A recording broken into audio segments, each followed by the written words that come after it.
Halo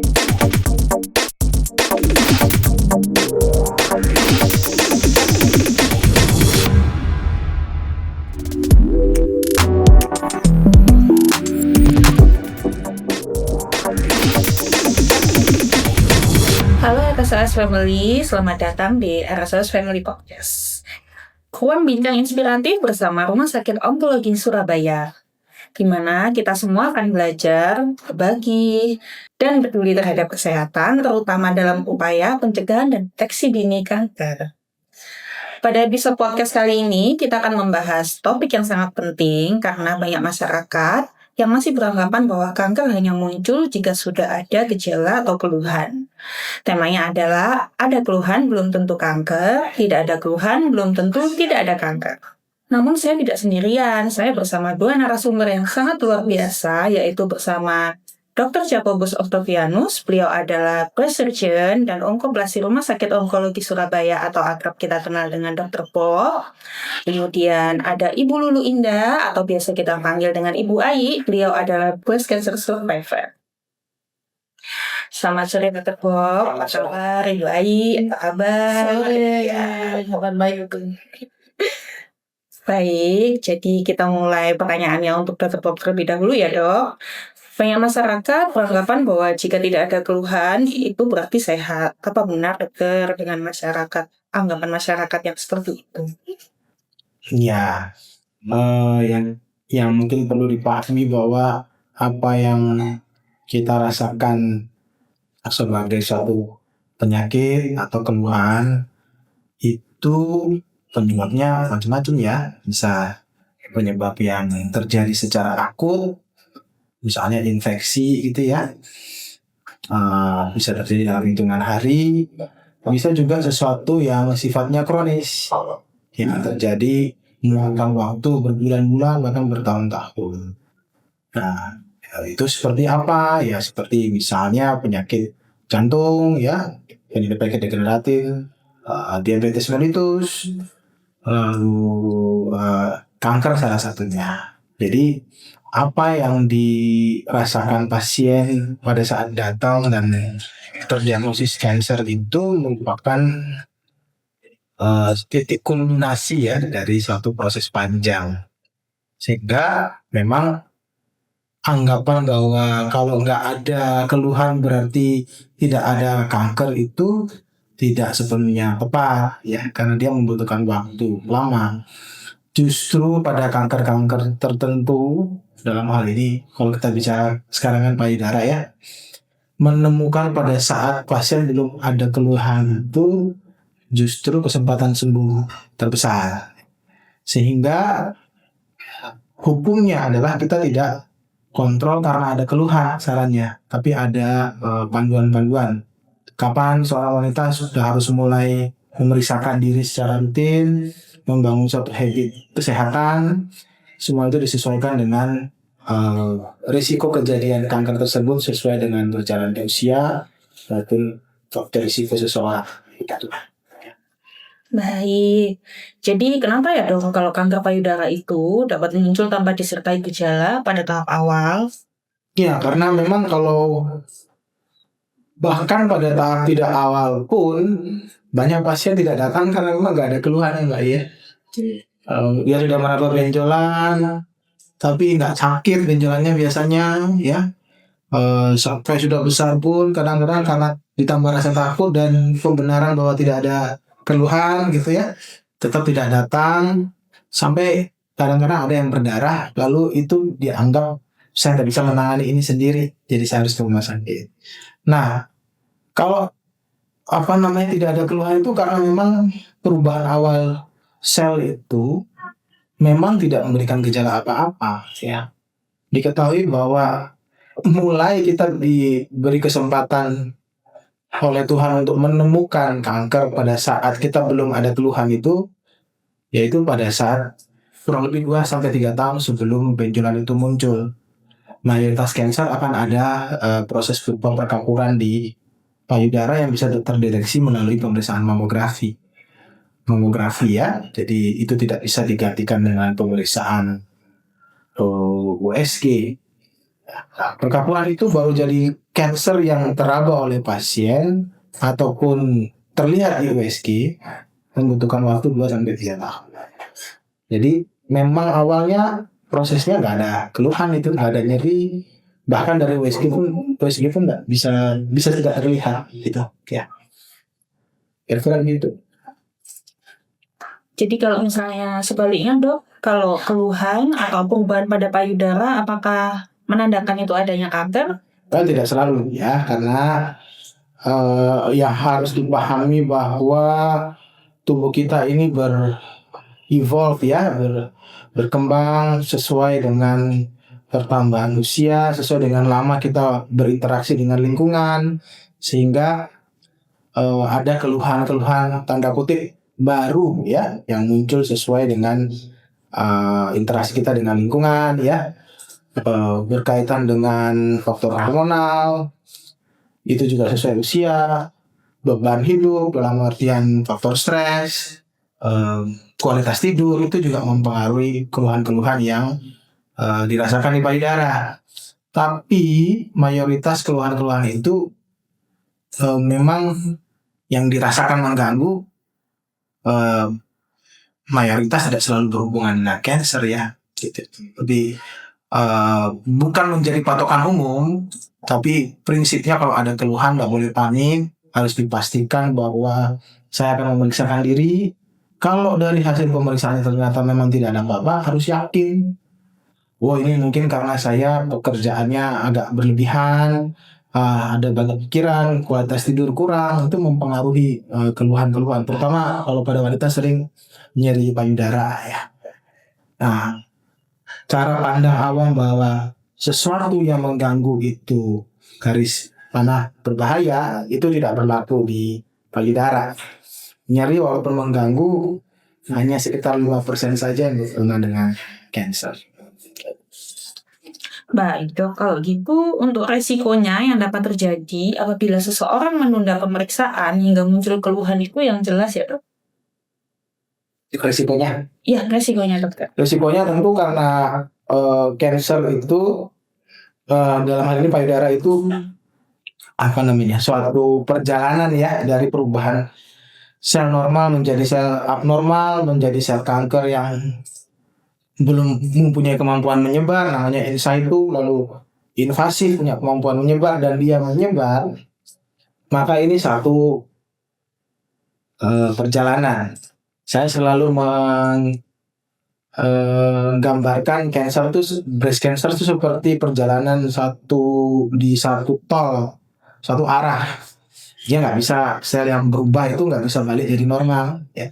Satu arah, tujuan akhirnya adalah penyebaran.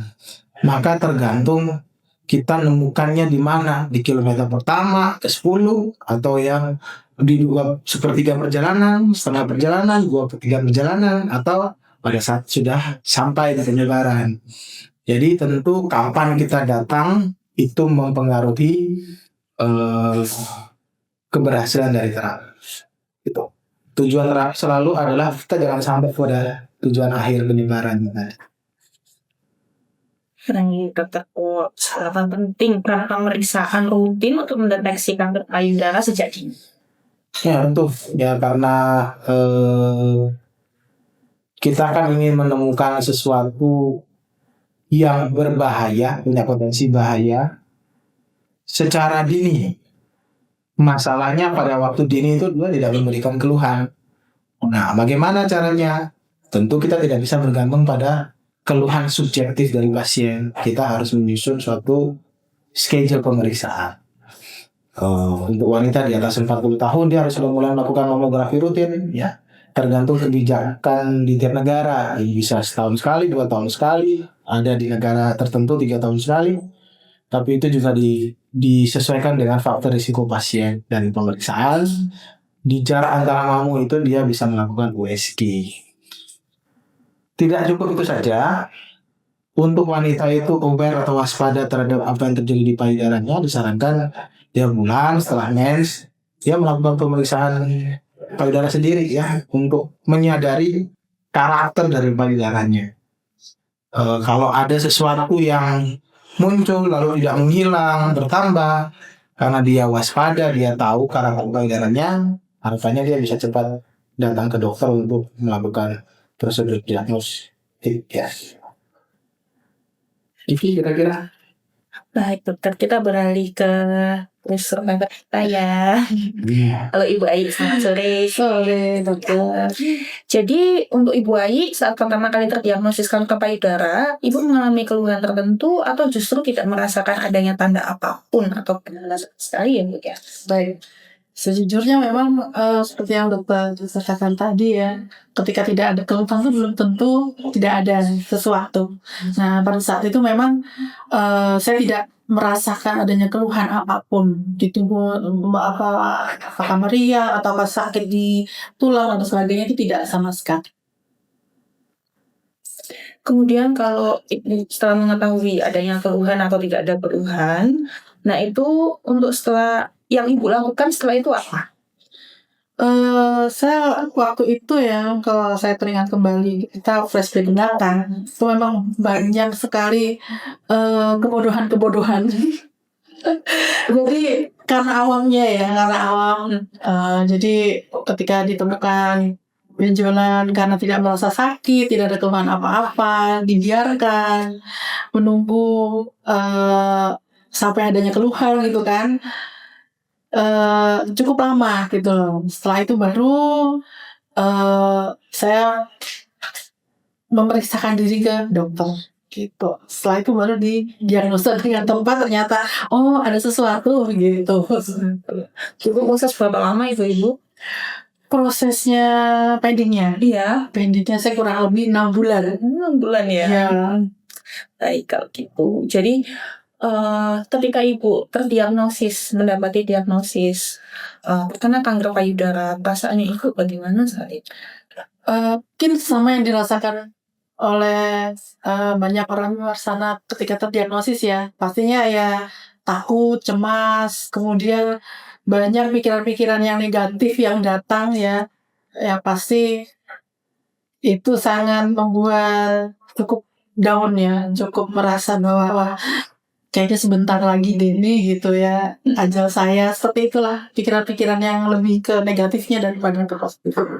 Jadi ketika memulai ke pengobatan ya, keluarga juga mendukung, sangat mendukung sekali, terutama keluarga inti. Mereka sangat mendorong supaya segera sembuh, lakukan pemeriksaan yang tepat, kemudian melakukan pengobatannya juga yang tepat. Setelah itu alhamdulillah selesai dengan baik. Berapa lama itu rantunya kemarin? 9 bulan dokter. Soalnya karakternya itu positif ya. Iya dokter. Sini sudah berapa tahun? 7 tahun dokter. Tahun. Di sini ada pertanyaan dokter, untuk tumor dan kanker apa sama nggak ya dok? Iya. Kalau kita bicara tumor itu semua benjolan yang tidak normal ya, yang abnormal yang ada di tubuh kita. Apapun penyebabnya, benjolan abnormal itu bisa karena terbentur, lalu ada perdarahan di bawah kulit, itu tumor kita yang benturan. Ya, lalu benjolan karena infeksi, misalnya orang ada infeksi di bawah kulit lalu jadi nanah, itu juga tumor ya. Sedangkan kalau kita bicara tentang kanker, itu tumor yang berasal dari proses perubahan sel namanya neoplasma, sel yang mengalami mutasi. Neoplasma ini ada yang jinak ya, yang sifatnya hanya bisa membesar saja sampai ukuran tertentu lalu berhenti. Ada yang ganas, yang di samping dia bisa membesar dan tidak berhenti, juga punya kemampuan menyebar ke organ vital, mengganggu organ vital tersebut seperti paru, liver, tulang, otak, dan menyebabkan angka kesakitan dan angka kematian pada pasien. Neoplasma yang ganas ini yang namanya kanker. Baik dokter, ada satu pertanyaan lagi ya dari Gina Yanika. Untuk payudara normal itu apakah memang selalu ada benjolan ya dok? Nggak selalu ya. Jadi begini, payudara normal itu bukan berarti bahwa bebas dari benjolan ya. Yang kita harus pahami bahwa tadi interaksi kita dengan lingkungan, perubahan-perubahan tubuh kita dalam hormonal, perubahan pada sel itu juga bisa menyebabkan adanya benjolan ya. Tetapi benjolan itu bisa karena proses normal. Artinya kalau kita misalnya telisik selnya yang normal ya, seperti misalnya kalau di payudara itu kista payudara ya, itu adalah karakter normal pada 70% wanita. Memang Tuhan menciptakannya begitu. 70% wanita di atas 30 tahun akan mulai cenderung muncul kista payudara yang hilang timbul selama dia ambil secara hormonal. Kalau menstruasi selesai, menopause, bisa berkurang atau kejadiannya makin sedikit ya. Tambah usia, hormon makin turun, dia makin hilang. Nah itu normal ya, ada benjolan. Tapi tidak selalu ya. Artinya ada 30% wanita juga yang diizinkan dia tidak punya kista payudara ya. Dan juga ada wanita-wanita yang tidak punya kista payudara dan tidak punya kanker payudara ataupun benjolan payudara sampai dia tua dan meninggal secara alami gitu ya. So, ya mungkin dikasih beban yang lain ya. Tapi tidak semua akan mengalami benjolan hormonal yang normal tadi ataupun yang tidak normal gitu ya. Dan itu mau saya garis bawahi, pada saat itu terjadi ada benjolan, bukan berarti ibu-ibu ada salah sesuatu ya. Kadang itu terjadi begitu saja. Dan kalau kita memahami kanker itu tadi perjalanan yang seharusnya kita dikasih kesempatan menemukannya masih mau start ya, atau sepertiga perjalanan tadi, maka kita bisa paham bahwa itu sebenarnya suatu episode singkat saja. Kalau kita bertindak, kita selesaikan, itu tidak mengganggu kehidupan seseorang selama dia hidup ya, asalkan ditemukan awal. Nah, kenapa dikasih begitu? Menurut saya ya, untuk kita bertemu dengan orang lain ya, memahami ada purpose of life yang lain. Contoh, saya kenal Mbak Ai ini, mungkin dulu nggak pernah kepikiran akan menjadi educator buat pasien lain ya. Nggak pernah kepikiran untuk beredukasi, mendampingi pasien. Tapi karena dikasih satu episode dalam hidupnya ada cancer dan dia menyelesaikan, sekarang bisa membagikan, menjaga orang lain, itu suatu makna hidup lebih gitu. Betul ya Mbak? Betul sekali. Yang kita nggak pernah tahu. Iya. Ya. Satu pencapaian dalam sebenarnya pencapaian dalam hidup. Satu highlight ya. Iya. Dulu nggak kepikiran. Nah itu jadi harusnya kalau kita kontrol rutin atau kita memahami ada jadwal yang harus dilakukan, cancer itu episode singkat saja. Yang ada itu kadang orang menunda karena takut. Yes. Karena tidak disiplin, menunggu ada keluhan, sehingga dia jadi beban sendiri. Baik, penjelasannya dokter. Untuk pemeriksaannya ini dok, untuk tahap awal, nah pemeriksaan apa yang ideal dilakukan secara berkala untuk memastikan kesehatan payudara? Ya tadi ya, mungkin pemeriksaan payudara sendiri itu bukan untuk diagnosis tapi untuk mengenali payudara. Nah, kalau ada keluhan memang sebaiknya langsung datang ke dokter karena dokter yang akan mengawal pasien tersebut. Pemeriksaan apa yang diperlukan sesuai keluhannya. Dulu Mbak Ai waktu ada benjolan, pemeriksaan dilakukan pertama kali apa? Nggak ada dok, langsung biopsi waktu itu dok. Biopsi. Iya. Sebelum ke RSOS ya waktu itu. Iya. Waktu ke RSOS apa yang dilakukan? Lengkap dok, mamografi, USG, seluruhan. Jadi memang idealnya sebelum kita lakukan biopsi, kita kalau ada benjolan kita USG dulu. USG dulu, ini benjolannya ke arah mana? Karena kadang kalau benjolan itu jinak atau karena hormonal kita nggak perlu biopsi kan gitu.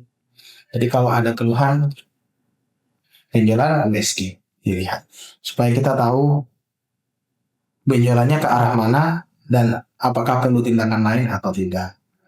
Jadi sebaiknya kalau ada gejala tidak langsung biopsi.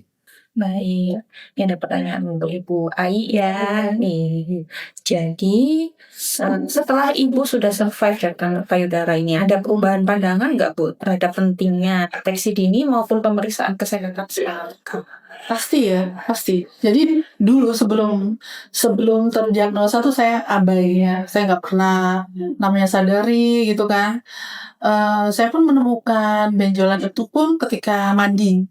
Itu dia seumur hidup saya tuh baru kali itu saya tuh merasakan yang prosedur sadarnya itu saya nggak tahu gitu loh. Jadi ketika sudah selesai semuanya saya baru ya ternyata sadar itu penting banget gitu sebagai screening awal kita gitu. Baik, kembali lagi ke Dr. ya.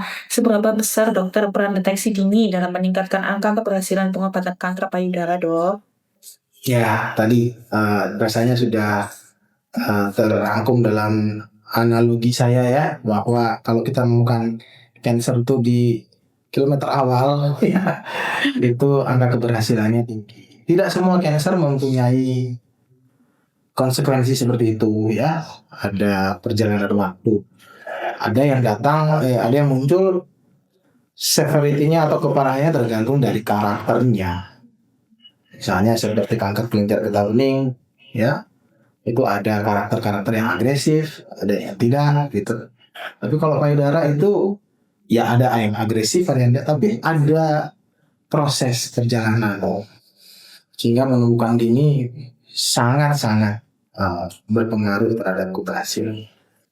Baik dokter, kalau itu boleh nih berikan pesan dokter bagi masyarakat, khususnya wanita yang mungkin masih enggan untuk melakukan pemeriksaan rutin kesehatan, terutama kesehatan payudara, karena merasa dirinya sehat dan tidak ada keluhan yang dirasakan, dokter. Monggo. Iya, jadi prinsipnya ya menurut saya ya, bahwa dalam kehidupan tuh ada masanya kita tidak berpikir bahwa kita bisa sakit gitu ya. Tapi ada masanya di mana kita masuk dalam usia-usia mulai banyak kejutan, termasuk salah satunya cancer ya. Memang cancer bisa terjadi pada usia yang sangat ekstrim, muda ya. Tetapi untuk angka kejadiannya tentu tidak setinggi di atas 40 tahun gitu ya. Prinsip pertama, kalau ada keluhan dan itu tidak menghilang, segera periksakan ke dokter. Jangan takut tadi, karena kita nemunya kilometer awal tadi itu memberikan manfaat sekali. Ya. Kalau kita takut, kita tidak jalan, kansernya tetap jalan. Ya, kita maju mundur, kansernya jalan terus. Ya, jadi itu kenapa nggak boleh takut. Kedua,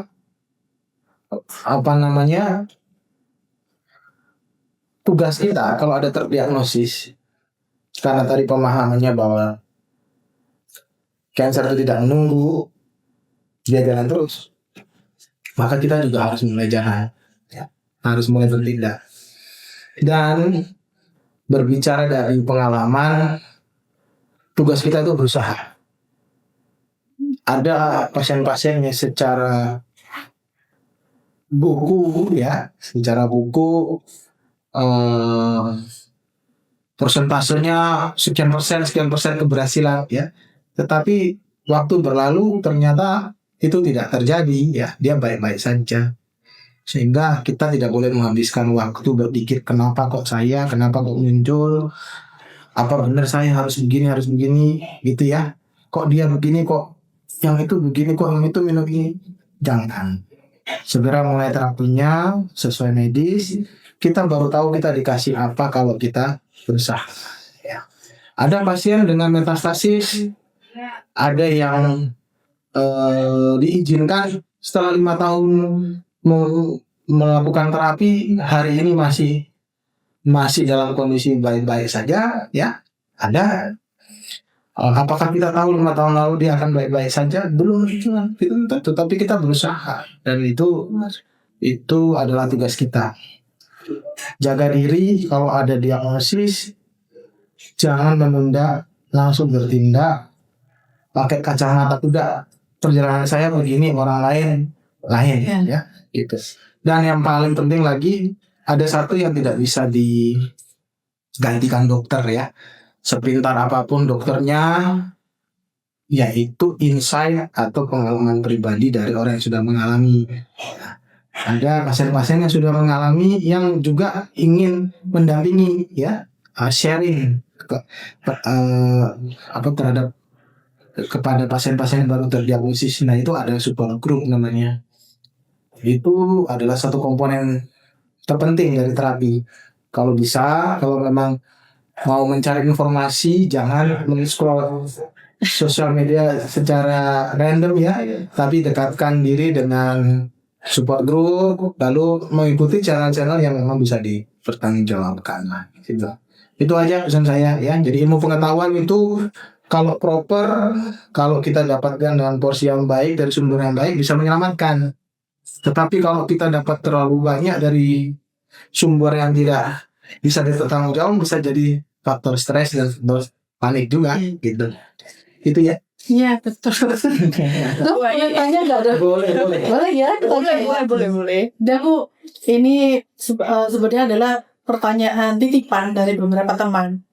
Jadi yang pertama adalah banyaknya sekarang tuh fenomena baru tuh banyak perempuan muda yang sudah terdiagnosa kanker payudara itu justru pada saat sudah stadium lanjut dok. Gitu.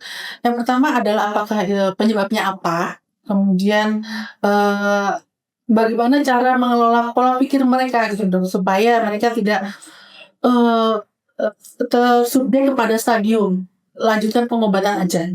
Kemudian yang kedua, banyak teman-teman ini beranggapan sebelumnya di tahun 2000 yang lalu kan ada COVID dong. Ya mereka beranggapan bahwa satu terkena kanker tuh gara-gara ada COVID, habis vaksin gitu dong. Apakah itu betul? Ya. Itu pertanyaan. Ya. Makasih.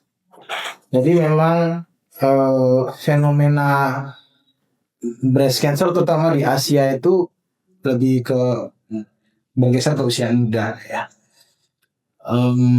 Jadi itu kan usia-usia produktif. Ya. Usia produktif.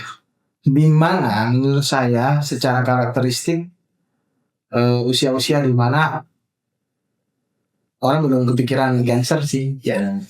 Dia belum akrab dengan lingkungan pengobatan cancer atau follow up cancer. Jangankan usia muda, usia tidak muda pun cancer itu bukan sesuatu orang yang familiar. Mereka baru familiar pada saat mengalami atau ada keluarganya yang mengalami dan dia mengantar, baru di rumah sakit dia tahu ternyata banyak yang dari cancer. Nah usia muda ini membuat ada ada handicap di masyarakat kita. Pertama, orang akan lebih banyak fokus pada hal-hal lain yang jauh dari kesadaran tentang cancer, memeriksakan diri gitu. Yang kedua, pada saat ada keluhan, biasanya mereka pada usia-usia produktif, di mana prioritas itu bisa tidak tepat ya, karena pekerjaan atas nama tanggung jawab, pemeriksaan cancer itu ditaruh di prioritas sekian atau tidak. Dan seperti itu. Dan biasanya saya dapati gambaran bahwa ada yang datang awal gitu ya, tapi ada juga yang datang pada saat keluhan-keluhan itu sudah cukup mengganggu dan dia tidak bisa mengatasi sendiri ya. Dalam hal ini sering ya keluhan penyebaran gitu ya. Nah, itu adalah karakteristik. Kenapa itu bisa bergeser? Karena banyak teorinya.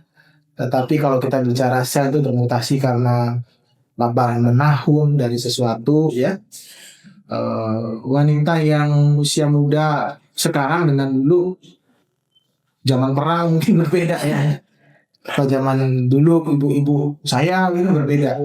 Sekarang banyak wanita karir ataupun tidak wanita karir pun dihadapkan pada faktor stres yang lebih ya, terutama di era yang serba terbuka seperti sekarang.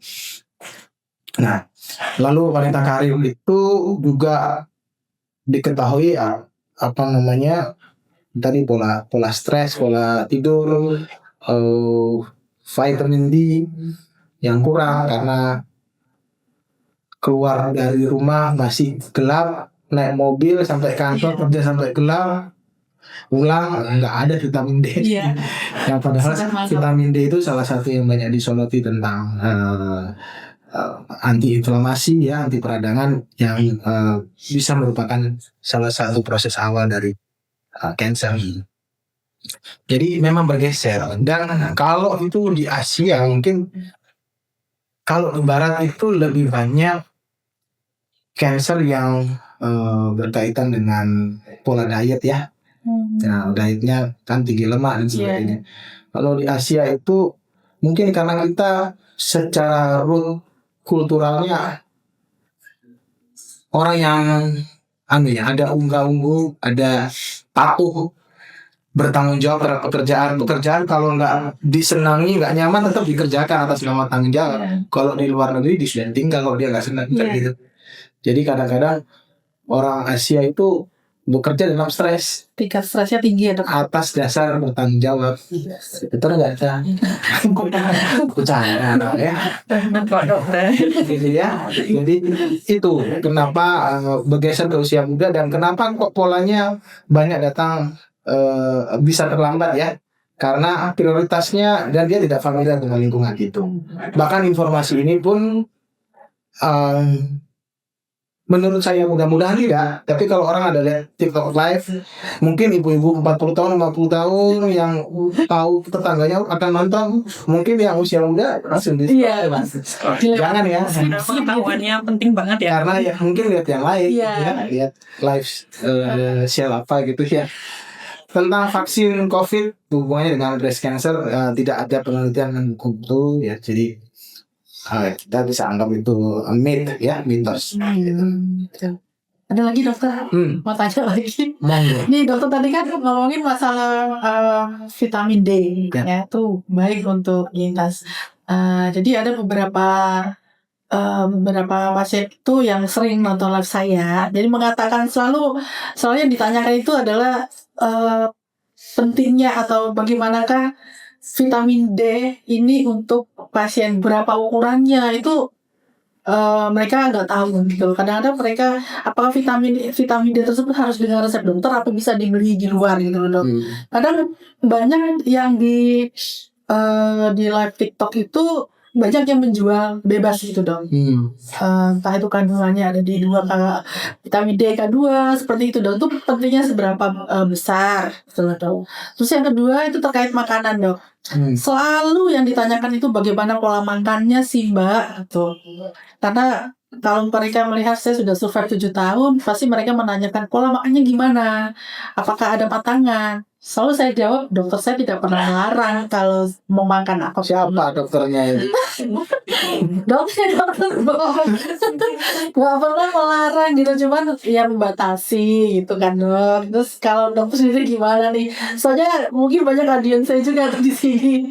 Gimana dok? Ya, tentang vitamin D itu sebenarnya kalau kita bicara dosis apa ya, toksik gitu ya, yang bisa dikonsumsi sehari itu jauh dari yang beredar sehari-hari ada ya. Jadi ada salah satu sumber itu yang sampai 40.000 per hari itu masih bisa dihandle oleh tubuh.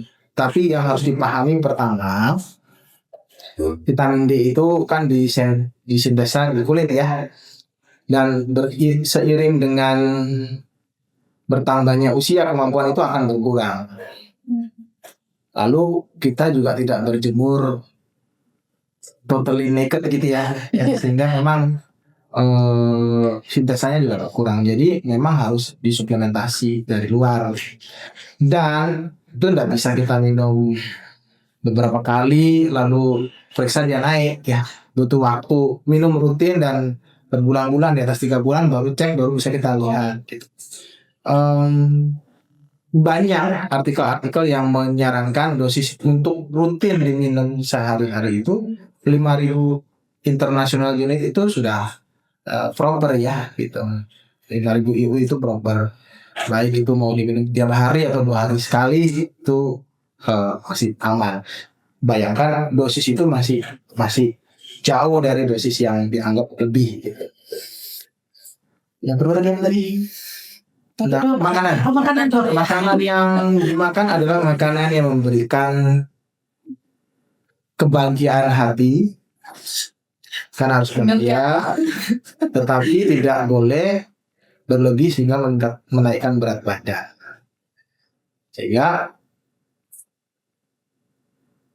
berat badan itu kan dipertahankan antara kalori masuk dan yang keluar gitu ya. Kita bisa menjaga, kalau mau menurunkan berat badan harus ada defisit kalori, artinya yang masuk kurang daripada yang dikeluarkan. Baik itu makan dikurangi, kalau memang awalnya berlebih ya, baik jumlah maupun jenis ya. Dan yang dikeluarkan ditambah, misalnya dengan aktivitas fisik yang teratur ya. Itu. Jadi patokannya bukan makanan tertentu, tapi pada pasien kanker, terutama setelah terapi, terutama pada pasien post-menopause, kenaikan berat badan yang signifikan, yang tinggi ya setelah terapi itu, atau yang drastis setelah terapi itu meningkatkan risiko kambuhan, karena lemak itu merupakan sumber hormonal ya dari tubuh seorang wanita. Jadi makanannya yang disukai dalam batas wajar. Kadang pasien bilang, saya nggak makan apa-apa dok, jangan makan udah gini, ya, aku kok naik gitu ya. Ternyata di mejanya ada camilan. Camilan itu yang kalorinya tinggi. Iya, saya aja nafas saja naik 2 kilo dok. Gitu ya. Kalau dari gue sendiri nih punya kebiasaan baru nggak Bu setelah menjadi survivor breast cancer? Kebiasaan baru. Ya apa ya? Ya saya lebih sering keluar rumah aja sih sebenarnya. Makanan gitu? Gini, kalau saya tuh punya bukan pedoman ya, punya sesuatu sendiri ya. Jadi saya makan dengan bahagia. Bener gak sih dok? Makan dengan bahagia, bener gak sih dok? Bener ya? Itu. Dan saya mungkin tahun depan untuk pemeriksaan, tahun depan mungkin saya sudah bisa bayar hutang ke dokter untuk menurunkan berat badan. Saya lihat agak kurus. Yes. Alhamdulillah. Baik dokter izin ini ada yang bertanya ya dok. Jadi kalau misalnya dari pemeriksaan awal, misalnya dari sadari, itu ciri yang bagaimana dokter untuk benjolan itu ditentukan itu jinak atau ganas? Nggak bisa kalau dari awal sekali lagi sadari itu tujuannya bukan untuk mendiagnosis ini benjolannya jinak atau ganas, tapi untuk aware perubahan di payudara. Oh, ini kok kemarin nggak ada, kok sekarang ada, gitu. Berikutnya kok tetap ada, gitu kan? Kok tambah besar? Bisa. Lalu kalau kita tidak membiasakan diri, nanti jadinya karena kanker itu tidak sakit, tiba-tiba merawat benjolan. Loh, kok sudah besar, gitu. Tapi sadari saja tidak cukup, karena kalau kita mau menemukan kanker di kilometer awal tadi itu nggak bisa dengan tangan ya. Banyak hal yang bisa menghalangi kita untuk menemukan kanker masih awal, yaitu pertama ya tadi awalnya dia bukan benjolan gitu ya, awalnya belum terlihat di USG yang bentuk perkampuran. Kedua, payudara itu kan seperti seperti kubah gitu ya kalau kita lihat.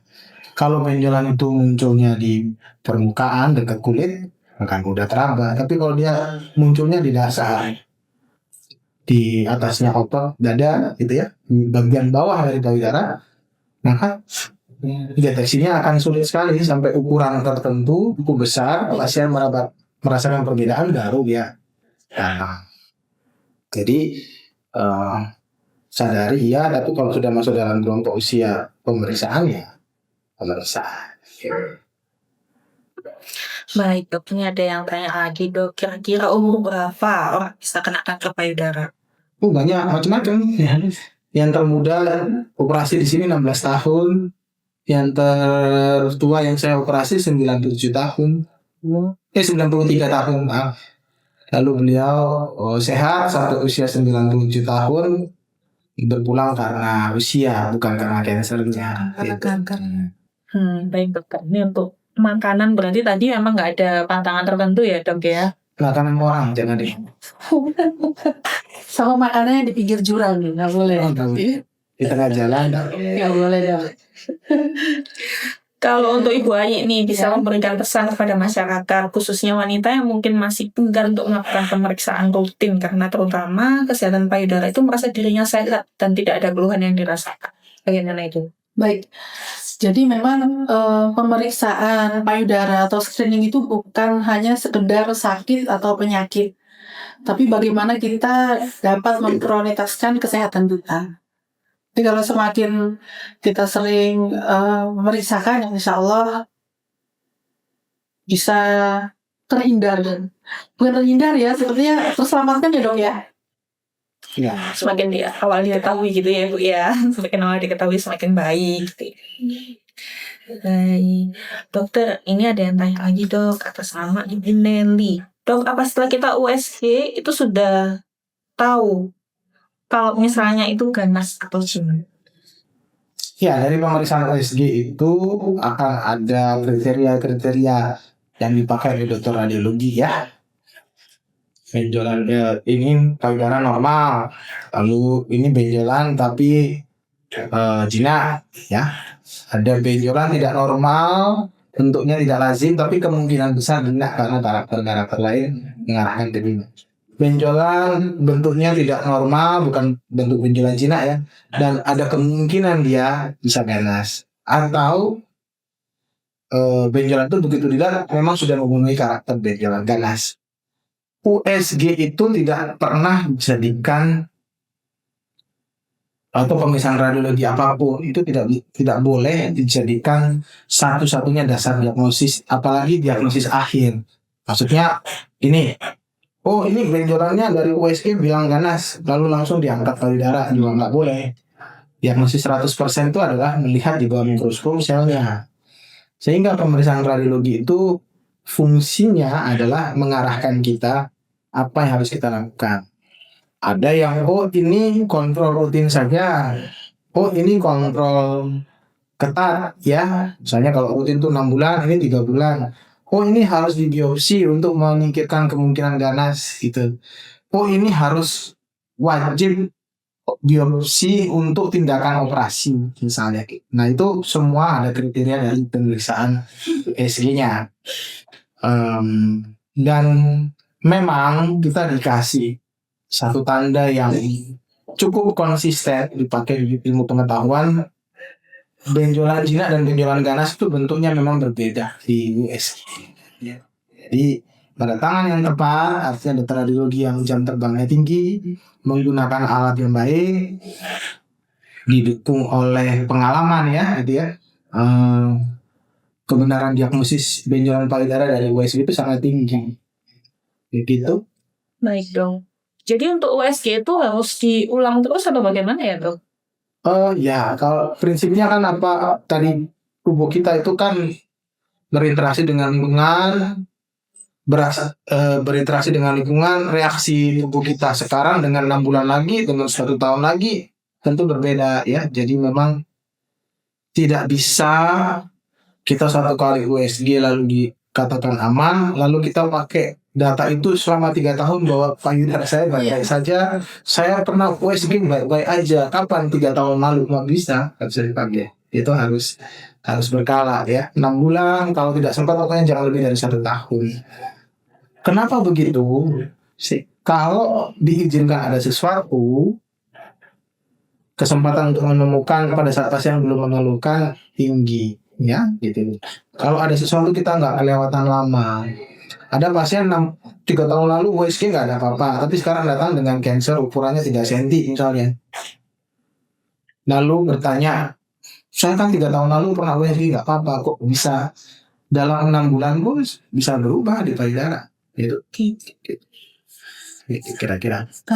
Dok, Kalau menurut dokter, apakah saya berlebihan ya ketika saya memeriksakan atau anak saya yang pertama perempuan itu saya periksakan PSG itu setiap 1 tahun sekali? Apa menurut dokter berlebihan atau tidak? Karena saya merasa anak saya punya faktor resiko itu gitu dok. Ya, sekali lagi faktor resiko itu eh kalau kita bicara secara sains ya, secara panduan memang harus dibuktikan ya. Artinya pada pasien-pasien breast cancer yang kita anggap mempunyai high risk, ada kemungkinan untuk itu berkaitan dengan mutasi gen BRCA, maka pasien itu harus diperiksa dulu. Itu ada kriterianya gitu ya. Diperiksa dulu, kalau dia positif, artinya kansernya ini berkaitan dengan mutasi gen BRCA, maka kemungkinan untuk diturunkan kepada tiap anak 50%. Pertanyaan berikutnya adalah apakah perlu anaknya diperiksa gitu ya? Iya. Tentu kita harus kembali kepada manfaat dan kekurangannya. Manfaat untuk tahu pada anak usia muda bahwa dia punya risiko breast cancer, yaitu debatable ya. Apakah itu baik atau tidak secara psikologis dalam dia bersosialisasi gitu. Pertanyaan berikutnya adalah kalau misalnya seorang itu ada mutasi gen BRCA, apa yang harus dia lakukan atau apa maknanya? Maknanya adalah sampai usia 80 tahun kemungkinan breast cancer 70%. Gitu. Iya. Jadi belum tentu 100% juga gitu ya. Lalu apa yang harus dilakukan? Ada 3 pilihan. Pertama namanya chemo prevention, jadi minum obat anti hormonal namanya tamoxifen. Tapi tetap juga harus periksa kan gitu ya. Yang kedua profilaktik surgery atau risk reduction surgery. Dalam hal ini kalau payudara ya diangkat payudaranya sebelum ada cancer, direkonstruksi atau tidak, kebanyakan direkonstruksi dengan silikon seperti Angelina Jolie. Yang ketiga ya close follow up, kontrol rutin. Nah, dulu awal-awal orang banyak melakukan profilaktik karena ya artis yang melakukan. Sekarang lebih banyak ke arah close monitoring gitu ya. Maka kalau kita bisa bahas lagi, sebenarnya kalau seorang ibu ada breast cancer, ya itu buat anak-anaknya juga untuk waspada terhadap setidaknya sama dengan orang lain, tapi dia mendapatkan pengalaman pertama lah bahwa ibu saya breast cancer, karena dia harus kontrol rutin sama dengan orang yang keluarganya sudah nggak ada breast cancer gitu. Tapi sekali lagi kapan itu dimulai? Ya, kembali kepada keseimbangan antara kemungkinan terjadi dengan kekurangan atau kerugiannya buat pasien lah, kalau bisa dibilang begitu ya. Untuk yang disarankan adalah pada saat seseorang wanita sudah cukup matang secara psikologis, tahu pemeriksaannya untuk apa. Di atas 17 tahun ya, mulai 17 tahun itu dianggap bahwa dia cukup matang untuk mengerti saya ini periksa untuk apa. Yang mungkin tidak bisa kita harapkan sama pada anak yang usia 10 tahun. Karena orang tuanya khawatir lalu diuji tiap tahun. Yang ada kemungkinan kansernya kecil tapi trauma dari kecil kan gitu. Iya dok. Jadi usia berapa anak? 21 tahun dok. Oh ya, sudah periksa setahun sekali. Ya. Sudah rutin sudah 3 tahun ini. Ya. Baik, kalau begitu. Dokter, ini pertanyaan terakhir ya dok. Kalau sekarang kan ada USG Albus tuh dok, gimana pendapat dokter? Teknologi USG Albus yang sekarang itu dok. Ya, jadi yang kita harus pahami per terminologinya dulu atau artinya Albus itu automated breast ultrasound. Jadi sebenarnya itu USG yang menggunakan suatu cara di mana dia bisa menggantikan handheld ultrasound oleh seorang dokter radiologi ya gitu. Cara itu dianggap atau diusahakan supaya semua terperiksa dengan teliti. Yang sebenarnya pada seorang radiologi yang jam terbangnya tinggi dan dengan schedule yang baik, ketelitian itu juga bisa dijaga gitu. Jadi karena itu adalah ultrasound, maka dia sama dengan ultrasound yang dilakukan oleh dokter radiologi, dalam artian apa yang bisa ditangkap. Tetapi memang ada suatu redaksional di mana ini adalah mamografi yang tidak sakit, gitu ya, menggantikan mamografi. Maka kita harus kembali pada definisinya, itu USG, ultrasound. Dia tidak bisa melihat perkapuran. Perkapuran itu dilihat dengan mamografi, gitu. Sehingga dimanapun di negara asalnya pun ambus itu bukan menggantikan apa-apa, mamografi tetap ada, gitu ya.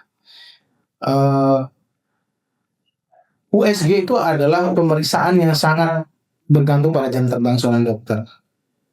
Kalau dia bekerja dalam tim, maka dia selalu mendapatkan feedback.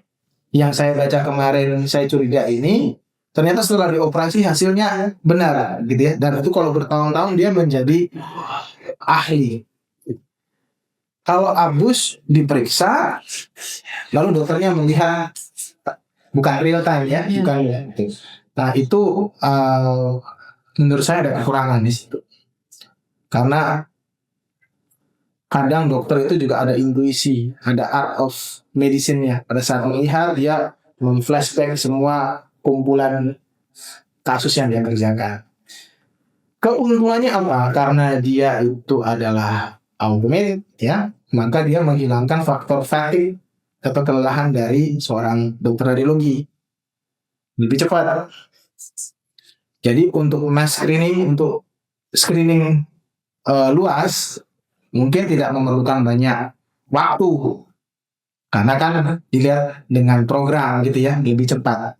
Sehingga lebih kurangnya adalah di masalah fatigue dari seorang radiologi. Tetapi pada sistem yang baik, di mana yang nggak satu radiologi juga mengerjakan semuanya ya, yang ada adalah radiolog dengan kualitas yang sama, beberapa orang diatur schedule yang baik, maka kualitas bisa terjaga.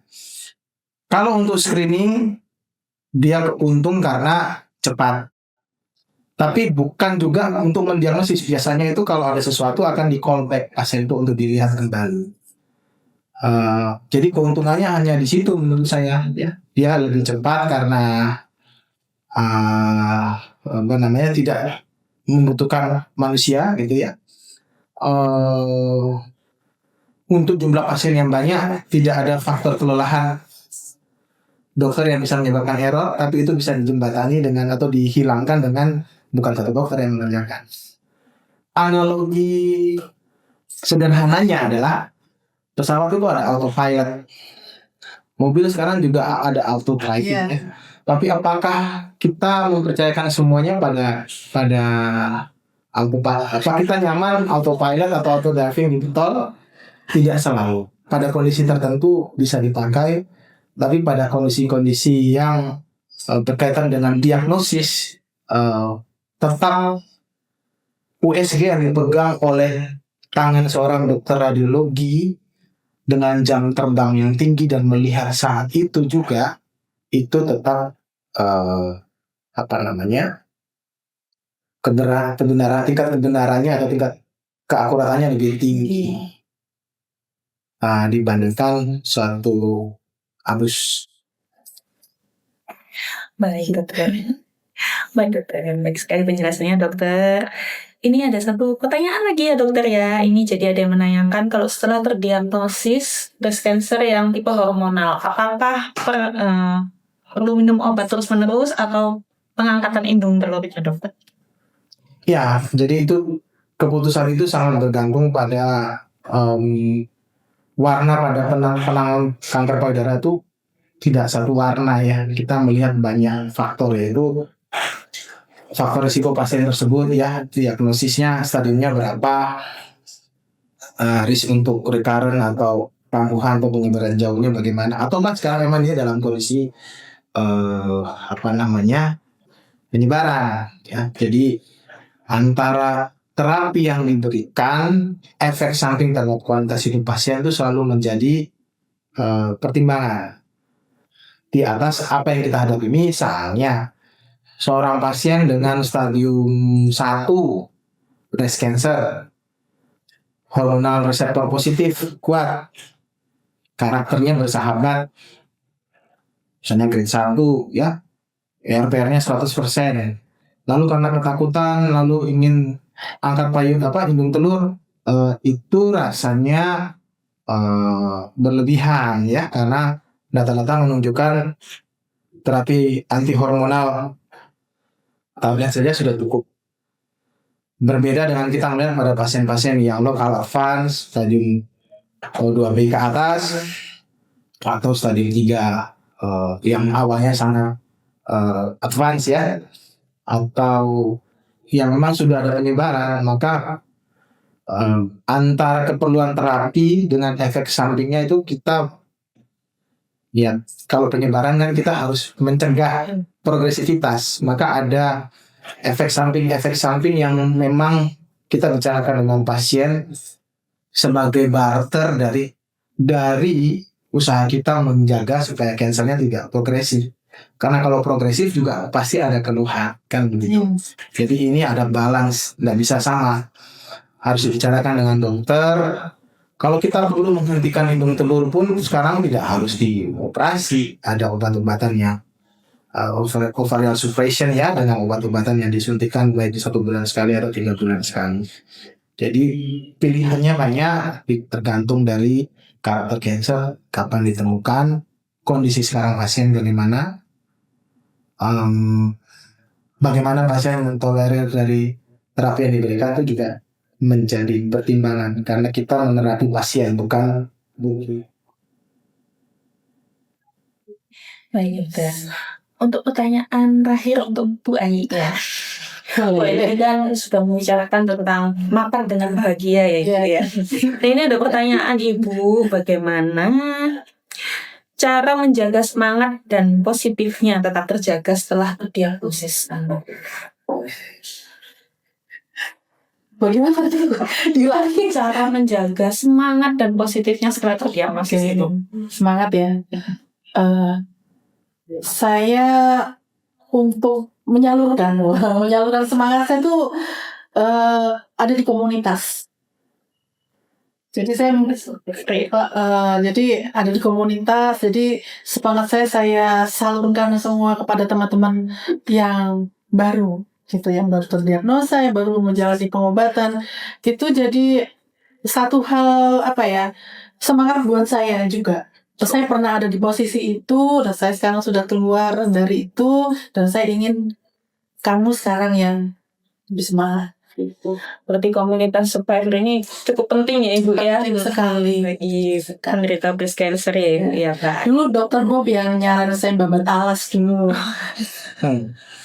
Apa itu istilahnya babat alas? Dokter itu memulai sesuatu yang baru gitu loh. Jadi memang nggak semudah itu ya Dok ya. Iya. Jadi bertemu dengan teman-teman seperjuangan gitu, satu persatu bertemu, akhirnya dikumpul jadi satu komunitas, membagi semangat, membagi energi, energi positif tentunya, dan itu yang benar-benar membuat saya sampai hari ini tuh semangatnya 45. Ibu Gitu. Banyuwangi dan sekitarnya yang membutuhkan dukungan semangat, dukungan informasi, cari baik dan teman-temannya di Positif Banyuwangi. Terima kasih dokter promosinya. Baik, luar biasa sekali ya perbincangan kita pada sore hari ini. Dari perbincangan pada podcast episode kali ini dibagikan oleh Dr. Bob dan Ibu Ai, kita belajar bahwa kesehatan bukan hanya tentang ada atau tidaknya keluhan, tetapi tentang kesadaran untuk mengenali dan merawat tubuh. Ada keluhan bukan berarti tidak ada kanker, tidak ada keluhan bukan berarti tidak ada kanker. Kuncinya adalah pada keberanian untuk memeriksakan diri dan tidak menunggu gejala itu muncul. Semoga obrolan dari episode podcast kali ini bisa menjadi pengingat bagi kita semua untuk lebih peduli terhadap kesehatan payudara, melakukan deteksi dini secara rutin, dan saling menguatkan satu sama lain. Kami ucapkan terima kasih kepada Dr. Bob, atas penjelasan yang luar biasa, dan Ibu Ai terima kasih atas cerita dan semangatnya Sama-sama. yang sudah dibagikan kepada masyarakat lainnya yang luar biasa menginspirasi untuk kita semua. Baik RSOS Family, jangan lupa untuk ikuti terus RSOS Family Podcast melalui kanal digital resmi Rumah Sakit Onkologi Surabaya di seluruh sosial media Rumah Sakit Onkologi Surabaya, supaya Sobat RSOS tidak ketinggalan berbagai topik kesehatan menarik lainnya. Sampai jumpa di episode berikutnya. Salam sehat selalu dari kami, Rumah Sakit Onkologi Surabaya. Rumah Sakit Onkologi Surabaya nanti.